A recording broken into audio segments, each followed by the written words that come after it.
Kaveri business பார்த்துக்கிட்டு இருக்க வருங்கால கோடீஸ்வரர்களுக்கும் வணக்கம். வணக்கம். இந்த வீடியோவில் எதை பற்றி பார்க்க போகிறோன்னா, ஜொமேட்டோ கம்பெனியோட ஷேர் ஏன் இறங்கிக்கிட்டே இருக்குது, பயங்கரமாக ஃபாலோ ஆகிருக்கு அப்படிங்கிறதுக்கான ரீசனை கண்டுபிடிக்க போகிறோம். அதுக்கப்புறம் கல்யாண் ஜுவல்லர்ஸ் அண்ட் பிஜி எலக்ட்ரோபிளாஸ்ட் பற்றியும் சில விஷயங்கள் ஷேர் பண்ண வேண்டியிருக்கு. டிக்ஸான் பற்றியும் கொஞ்சம் பேச வேண்டியது குறித்து ஆசைப்படுறார். So let's welcome. வீடியோக்குள்ளே போகிறது முன்னாடி ஒரு முக்கியமான விஷயம், இந்த வாரம் சனிக்கிழமை காலையில் 11 மணிக்கு குருஜியோட லைவ் மீட் இருக்குல்ல, காவேரி business.in அப்படிங்கிற நம்மளுடைய வெப்சைட்டில் அந்த மீட் இருக்கும்.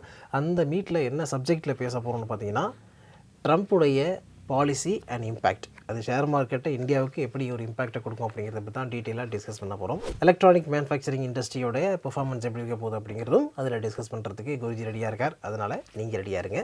காவேரி business.in அப்படிங்கிற வெப்சைட்டுக்குள்ளே இதுக்கான ரிஜிஸ்ட்ரேஷன் டீட்டெயில் எல்லாமே இருக்கும், செக் பண்ணிக்கோங்க. நான் எப்படி இருந்தது பொங்கல்லாம்? பொங்கல் பயங்கர சிறப்பாக இருந்துச்சு. நீங்கள்லாம் போனதுனால சென்னையே ரொம்ப ஃப்ரீ ஆகிடுச்சு. ஆமாம், சிக்னல்லாம் ஒரு நிமிஷம் நின்னா போதும், ஓகே, டக்குன்னு க்ரீனாக மாதிரி அப்படியே போயிட்டே இருந்தோம். அது ஆக்சுவலாக இன்ஃபேக்ட் நடு ரோட்டில் நடந்து போகலாம், அந்த லெவலில் கடையிலாம் கூட்டமே இல்லை. ஸோ இதுலேருந்து என்ன புரியுது உங்களுக்கு? போனவங்களாம் அங்கேயே இருந்தால் பெட்டராக இருக்கும் போல. இல்லை, வெளியூரில் இருந்து சென்னையில் வந்திருக்கவங்கனால தான் சென்னையுடைய எக்கனாமியே நல்லா இருக்குதுன்னு அர்த்தம். அதை நீங்கள் புரிஞ்சுக்கணும். எனக்கு ஆதரவு தர்றதுக்காக அங்கே ஒருத்தன் கை தட்டுறாங்க. அது வந்து ஒரு எக்ஸாம்பிள் தான். அதே மாதிரி நிறைய பேர் இந்த வீடியோ பார்த்துட்டு இருக்காங்க, கை தட்டுவாங்கன்னு நினைக்கிறேன். ஓகே, ஸோ நமக்கு நாம கிளாப் பண்ணிப்போம். ஏன் சார் ஜொமேட்டோ? நானும் ஒரு காலத்தில் சென்னை வந்து செட்டில் ஆனவன் தான், மதுரையிலேருந்து. நான் 1960s வந்துட்டோம். நானும் மதுரைக்காரன். ஆனால் பிராண்டு பில்ட் பண்ணுறது மாதிரி மதுரைக்காரன்னு சொல்லி பிராண்ட் பில்ட் பண்ணுற ஆளே நீங்கள் பார்க்கவே முடியாது. ஏன்னா நான் கோயம்புத்தூர்காரன், நான் நாகப்பட்டினக்காரன்னு சொல்லி கேள்விப்பட்டிருக்கீங்களா? நான் மதுரைக்காரங்களுக்கு மட்டும் அந்த தனி சிறப்பு அவங்களுக்கு மட்டும்தான் உண்டு. இல்லை, ரொம்ப நாளைக்கு முன்னாடி ஒருத்தர் அப்படி தான் சொல்லிட்டு இருந்தாரு, நானும் மதுரைக்காரன் தான்டா அப்படின்னு. இப்போ கையெல்லாம் நடுக்க ஆரம்பிச்சிச்சு அவருக்கு. ரைட்டு.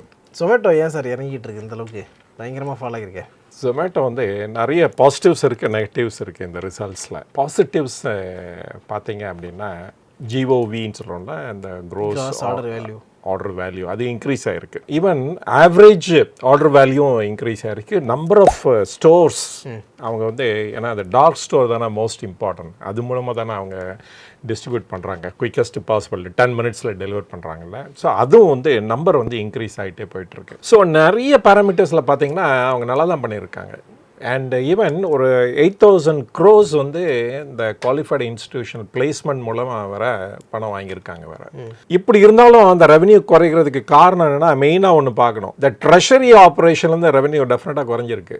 அதை ஆக்சுவலாக போன குவார்ட்டரில் இதை பற்றி சொன்னோம், அதை எடுத்து பார்த்தீங்கன்னா அது லாஸில் தான் இருக்குது அப்படின்னு சொன்னோம். இந்த தடவை வந்து அது சிக்னிஃபிகண்ட்டாக குறைஞ்சனாலையும் ப்ராஃபிட் குறைஞ்சிருக்கு ஒன்று. இது வந்து நம்ம பார்க்க வேண்டியது ஒன்று. ஆனால் இப்போ புதுசாக ஒரு பிஸ்னஸ் வேறு ஆட் பண்ணியிருக்காங்க. ஏன்னா புக் மை ஷோ அப்படின்ட்டு ஒரு இது பேடிஎம்லேருந்து வாங்கின ஒரு பிளாட்ஃபார்ம் வந்து இப்போ இன்டகிரேட் பண்ணிட்டாங்க.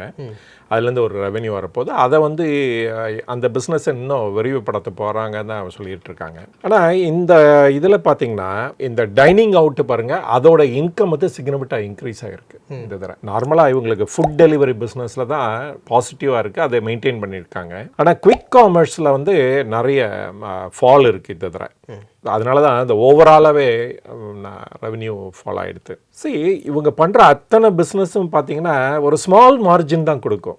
நீங்கள் ஃபார் எக்ஸாம்பிள் இந்த ஹைப்பர் பியூர்னு சொல்கிறாங்களே, ஸோ இந்த B2Bயில் இதில் எவ்வளோ நீங்கள் மார்ஜின் வச்சு கொடுக்க முடியும்? ஒரு 2 to 3% தான் வைக்க முடியும், அது மேலே பண்ண முடியாது. அதே மாதிரி இந்த நெக்ஸ்ட் வந்து குவிக் காமர்ஸ் பாருங்க, அதுலேயும் அதே மாதிரி தான். உங்களுக்கு மேக்ஸிமம் வந்து ஒரு 2 to 3% மேலே நீங்கள் மார்ஜின் வைக்க முடியாது.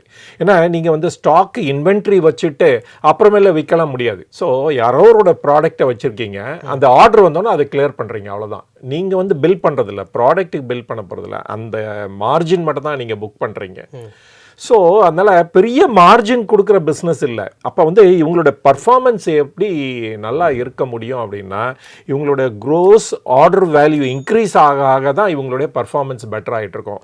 ஆனால் அதை பார்த்தோம்னா க்ரோ ஆகிட்டு தான் இருக்குது. அந்த க்ரோஸ் ஆர்டர் வேல்யூ வந்து ட்ரெமெண்டஸாக இன்க்ரீஸ் ஆகிருக்கு.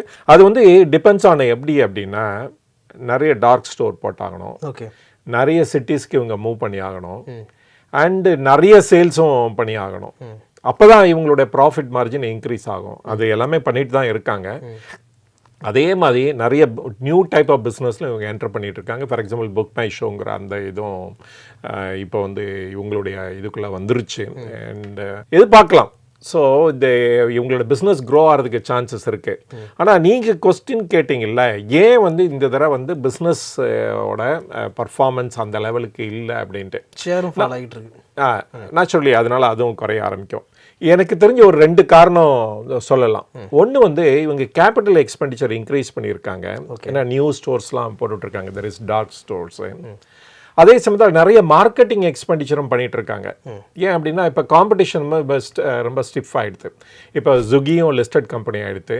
ஜொமேட்டோ இந்த யங் கம்பெனி அதுவும் நல்லா க்ரோ ஆகிட்டுருக்கு. And Amazon, then Flipkart, then Big Basket எல்லாருமே இந்த லைனில் வரணுன்ட்டு அதுக்கும் அவங்களும் ஸ்டெப்ஸ் எடுத்துகிட்டு இருக்காங்க. அதனால் இவங்களும் நிறைய மார்க்கெட்டிங் பண்ணி ஆகணும். அதனால் சேல்ஸும் அப்போ தான் இம்ப்ரூவ் ஆகுங்கிற பட்சத்தில் இவங்க வந்து நிறைய எக்ஸ்பெண்டிச்சர் பண்ணிகிட்ருக்காங்கன்னு சொல்லணும்.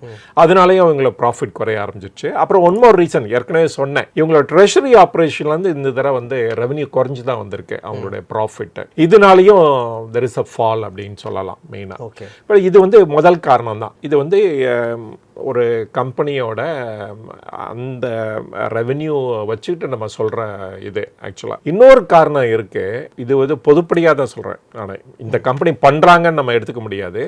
பட் நார்மலாக வந்து என்ன பண்ணுவாங்க அப்படின்னா, நல்ல மார்க்கெட் இருக்குதுன்னு வச்சுக்கோங்களேன், தெர் இஸ் ஷேர் மார்க்கெட் நல்லா ஆக்டிவாக இருக்குது அப்படின்னா சில ரெவென்யூவை அட்வான்ஸாக புக் பண்ணுவாங்க. இந்த குவார்ட்டர்லேயே அடுத்த குவார்ட்டருக்கு வர ரெவென்யூ இந்த தடவையே புக் பண்ணுவாங்க. சில எக்ஸ்பெண்டிச்சரை இந்த குவார்ட்டர்லேருந்து அடுத்த குவார்ட்டருக்கு போஸ்ட்போன் பண்ணுவாங்க. இது வந்து பரவலாக பண்ணுற ஆக்டிவிட்டீஸ். இந்த கம்பெனி பண்ணுறாங்கன்னு சொல்ல வரல நான். பட் இது கூட இருக்கலாம் காரணமாக அப்படின்னு நான் சொல்கிறேன் நான். ஸோ இது வந்து வைட்லி ப்ரிவலண்ட் ப்ராக்டிஸ். அண்டு இது பார்க்கலாம் வந்து இந்தியாவில் மட்டும் இல்லை, அப்ராட்லேயும் நடக்கிறது தான் இது டெஃபினட்டாக. ஸோ இதுவும் ஒரு காரணம்னு சொல்லலாம். இதனால தான் நான் முன்னாடியே நான் சொன்னேன் நான், அதாவது எக்கானமி டிக்ளைன் ஆகிட்டே இருக்கிறப்ப நீங்கள் பெட்டர் ரீபேலன்ஸ் பண்ணுங்கள், இல்லாட்டா புக் பண்ணிவிடுங்க ப்ராஃபிட்டை அப்படின்னு சொல்லிட்டு இருந்தேன். நம்ம வந்து ஆஃப்டர் ஒரு 4 இயர்ஸ் ஆர் 4.5 இயர்ஸ் கழித்து நம்ம ஒரு டிப்பு பார்க்குறோம், எக்கானமியில் ஸ்லோ டவுன் பார்க்குறோம். அதனால தான் அந்த ரீபேலன்சிங் வந்து ஒரு இம்பார்ட்டன்ட் டூலாக இருக்கட்டும், நம்ம அதை யூஸ் பண்ணுறதுக்கு இந்த டைம் வந்து பெஸ்ட் டைம் அப்படின்னு நான் சொல்லிட்டு இருந்தேன் நான். அதுதான் இப்போ நடந்திருக்கு. இப்போ பாருங்கள், நாட் ஓன்லி இந்த கம்பெனி, நீங்கள் அதர் கம்பெனிஸ் கூட இந்த மாதிரி ஆக்டிவிட்டீஸில் பண்ணுறது உண்டு. இப்போ டெட்ஸான கூட பார்க்க போகிறோம். அதில் கூட பாருங்களேன், இஎம்எஸ் சர்வீஸ் நல்லா தான் பண்ணிகிட்டு இருக்கு. பட் ஸ்டில் அவங்களுடைய ப்ராஃபிட் டர்ன் ஓவரும் குறைஞ்சிருக்கு, அவங்களோட ப்ராஃபிட்டும் குறைஞ்சிருக்கு. ஸோ இந்த கம்பெனியும் இதெல்லாம் பண்ணியிருப்பாங்க நான் சொல்ல வரல. என்னென்னா இதெல்லாம் பாசிபிலிட்டி இருக்குது அப்படிங்கிறத சொல்ல விரும்புகிறேன் இந்த டைமில். ஓகே, ஏற்கனவே நீங்கள் சொன்ன ஒரு விஷயம் வந்து இப்போ அப்ளை ஆகுதா அப்படின்னு நான் கேட்குறேன். அது என்னென்னா, எக்கனாமி சரியில்லை, டவுனாக இருக்குது அப்படின்னா கியூ காமர்ஸ் நிச்சயமாக அடிவாங்கன்னு சொன்னீங்க. கரெக்டு, அதுவும் ரொம்ப உண்மை ஆக்சுவலாக. சரி, சர்ப்ளஸ் கையில் இருந்தால் தானேங்க நீங்கள் வந்து இந்த மாதிரி ஜொமேட்டோவில் ஆர்டர் பண்ண போகிறீங்க. சர்ப்ளஸே கையில் இல்லைன்னு வச்சுக்கோங்களேன், தென் என்ன பண்ணுவீங்க, நீங்களே போய் கடையில் போய் வாங்கிட்டு வந்துடுவீங்க எல்லாத்தையும். இல்லாட்டா சாப்பிட்றதையே தவிர்த்துருவீங்க. அப்படி இருக்கும்போது ஏன் வந்து போய் இந்த மாதிரி ஜொமேட்டோவை போய் நம்ம யூஸ் பண்ண போகிறோம்? பண்ணவே மாட்டோம். அதனால தான் நம்ம திருப்பி சொல்லியிருந்தேன், எக்கானமி ஸ்லோ டவுன் ஆச்சுன்னா குயிக் காமர்ஸ் மாதிரி கம்பெனி வந்து சிவியராக ஹிட் ஆகும் அப்படின்னு சொன்னேன் நான். அதுதான் இப்போ நடந்திருக்கு. இப்போ கண்கூட பார்த்துட்ருக்கோம் நம்ம. பாருங்கள், ஷேர் ப்ரைஸு கூட 288 அந்த மாதிரி இருந்தது, இப்போ 212 வரைக்கும் வந்துருச்சு. ஆனால் இதெல்லாம் நல்ல தருணம் அப்படின்னு எடுத்துக்கலாம் நம்ம. சரி, இந்த மாதிரி கம்பெனிகளை வந்து நம்ம ஸ்டேக் எடுக்கிறதுக்கு நம்ம தவறிட்டோம், இல்லாட்டா ஒரு ஆப்பர்ச்சுன் மொமெண்ட்டை பார்க்குறோம் அப்படின்னா இதெல்லாம் ஒரு நல்ல தருணம்னு சொல்லலாம். ஏன்னா இதுதான் நியூ ஏஜ் கம்பெனி, இதுதான் க்ரோ ஆக போகுது. அண்டு க்ரோ ஆச்சு அப்படின்னா தென் அகெயின் இது பவுன்ஸ் பேக் பண்ணி வரதுக்கு சான்சஸ் இருக்குது.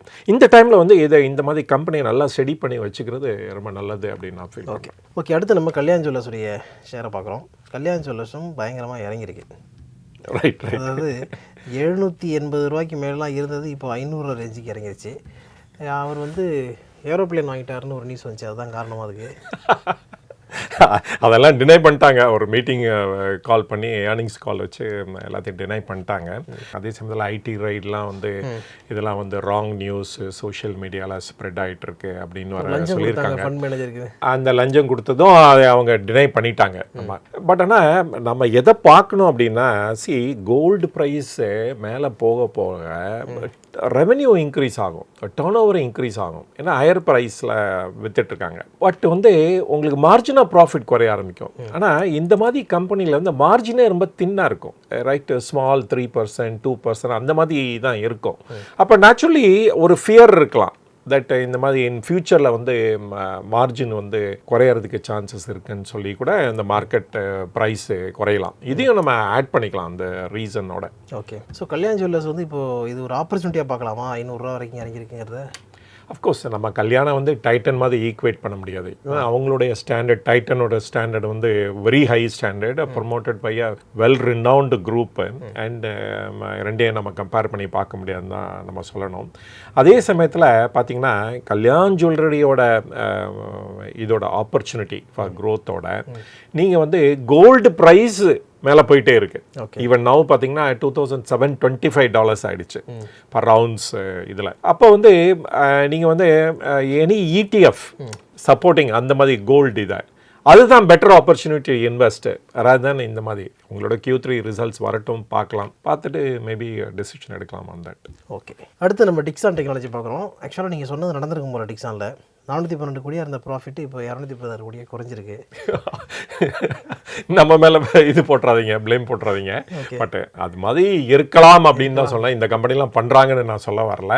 பட் இது வந்து நவடேஸ் வந்து இந்த இதெல்லாம் பார்த்தீங்கன்னு வச்சுக்கோங்களேன், இந்த ஜிஎஸ்டி அது மாதிரி இருக்கிற போர்ட்டல் இருக்கிறனால நீங்கள் இன்வாய்ஸிங் கூட இந்த ஜிஎஸ்டி போர்ட்டல் மூலம் தான் பண்ணோம். எஸ்பெஷலி இந்த large companies with turn over 5 crore and above இருக்கிறவங்க அத்தனை பேரும் அது மூலமாக தான் இன்வாய்ஸை எடுத்தாகணும். அண்டு மொரோவர் இந்த டிசிஎஸ்ங்கிற ஒரு கம்பனண்ட் வேறு இருக்குது. வேறு 50 லட்சத்துக்கு மேலே பில் பண்ணாலே அதில் வந்து ஒரு ஸ்மால் பர்சன்டேஜ் பிடிச்சி கவர்மெண்ட்டில் கட்டணுங்கிற ரூல்ஸ்லாம் இருக்குது. ஸோ இந்த விதியெல்லாம் இருக்கிறனால பெரிய மேனிப்புலேஷன்லாம் பண்ணிட முடியாது எந்த கம்பெனியும். பட் வந்து நான் சொன்னேன் பாருங்கள், அந்த புக்கிங் ஆஃப் த ரெவென்யூ ஸ்லைட்டாக போஸ்ட்போன் பண்ணலாம், இல்லாட்டா புக்கிங் ஆஃப் எக்ஸ்பெண்டிச்சரை கொஞ்சம் டிலே பண்ணலாம் ஒழிய வேறு எதுவும் பெரிய லெவலில் மேனிப்புலேஷன்லாம் இந்த கம்பெனியும் பண்ண முடியாது. ஓகே, இப்போ ப்ரீவியஸ் வீடியோவில் நீங்கள் சொல்லியிருக்கீங்க பிஜி எலக்ட்ரோபிளாஸ்டிக் வர்ற இந்த பிஎல்ஐ ஸ்கீம் வந்து நல்லா சப்போர்ட்டிவாக இருக்கும், கம்பெனி க்ரோ ஆகும் அப்படின்னு. இப்போ இதே விஷயம் வந்து டிக்ஸானுக்கும் அப்ளை ஆகும்ல? அது வந்து ரூம் ஏர் கண்டிஷனருக்கு கொடுத்த பிஎல்ஐனால அந்த மாதிரி கம்பெனிஸ் யார் யார் ஏன்னோ இந்த ரூம் ஏர் கண்டிஷனர் பண்ணுறாங்களோ அவங்களாம் வந்து அந்த கம்பனண்ட்ஸை இந்தியாவிலே மேனுஃபேக்சர் பண்ண ஆரம்பிச்சிட்டாங்க. அதுதான் அந்த வீடியோவில் மெயினாக நான் சொல்லியிருந்தேன் நான். தெர் இஸ் கம்பனண்ட்ஸ் வந்து முன்னாடி 20% இருந்தது 2019. அண்டு இன்னைக்கு வந்து 2024 பார்த்தீங்கன்னா நியர்லி 60% ஆஃப் த கம்பனண்ட் வந்து இந்தியாவிலேருந்தே சோர்ஸ் பண்ணுறாங்க. அண்ட் இது வந்து 80% or 85% வரைக்கும் போகும் இன் another 3 years டைமில் அப்படின்ட்டு. அதனால இந்த ரூம் ஏர் கண்டிஷனர் வந்து நிறைய இண்டிஜினைஸ் பண்ணிட்டாங்க அந்த கம்பனண்ட்ஸ் ப்ரொக்யூர் பண்ணுறதுல. ஸோ அதே மாதிரி வந்து இதுக்கு வரதுக்கு சான்சஸ் இருக்குது. பட் ஆனால் இது மோர் காம்ப்ளிகேட்டட் இவங்க பண்ணுறது. ஃபார் எக்ஸாம்பிள் செல்ஃபோன், இவங்களோட மெயின் பிஸ்னஸே செல்ஃபோன் தான் அண்ட் டெலிவிஷன் அந்த மாதிரி ஐட்டம். வேறு வந்து கம்பனண்ட்ஸ் ஸ்டில் அபவுட் 82% நம்ம வந்து சைனா, தாய்வான் அண்ட் சவுத் கொரியாவிலேருந்து இம்போர்ட் பண்ணிகிட்டு இருக்கோம் நம்ம. ஸோ அந்த லெவலுக்கு குயிக்காக ட்ரான்சிஷன் ஆகுமாங்கிறது டவுட்டு தான். பட் ஆனால் அதை ப்ராக்ரஸ் பண்ணுறதுக்கு கிரேட் சான்சஸ் இருக்குது another 3-4 இயர்ஸில். இஃப் நாட் 60% அட்லீஸ்ட் நிறைய கம்பனண்ட்ஸ் வந்து இந்தியாவிலே மேனுஃபேக்சர் பண்ணுறதுக்கு கிரேட் சான்சஸ் இருக்குது. ஏன்னா கவர்மெண்ட் கூட பிஎல்ஐ ஸ்கீம் ஃபார் கம்பனண்ட்ஸுக்கும் பிளான் பண்ணிகிட்டு இருக்காங்க. அதனால் அது வந்துருச்சுன்னா மேபி அது ஒரு பூஸ்டாக இருக்கும் இந்த மாதிரி டிக்ஸான், ஆம்பர் அந்த மாதிரி கம்பெனிஸ்க்கு. ஓகே, இதோட வீடியோ வெற்றி பண்ணிக்கிறோம். இவ்வளோ நேரம் நாங்கள் பேசுனது எல்லாமே எஜுகேஷனல் பர்பஸுக்காகவும் இன்ஃபர்மேட்டிவ் பர்பஸுக்கு மட்டும் தான். சர்ஷனும் ஒரு ப்ரைஸோ கொடுக்குறதா இல்லை. அதனால் மென்ஷன் பண்ணியிருக்கேன் இந்த ஸ்டாக்ஸ் எல்லாம் நீங்கள் வாங்கணும்னு நினச்சிங்கன்னா நல்லா தெரிஞ்சு செபி ரிஜிஸ்டர்ட் அட்வைசர் கேட்டுக்கிட்டு நீங்களும் 3 சர்ச் பண்ணிவிட்டு அதுக்கப்புறம் வாங்க. இதே மாதிரி அடுத்து ஒரு நல்ல வீடியோ மீட் பண்ணுவோம். அது வரைக்கும் உங்கள் நீங்கள் பத்திரம் பார்த்துங்க, நல்ல அப்படி யூஸ் பண்ணுங்கள். Thanks so much. தேங்க்யூ.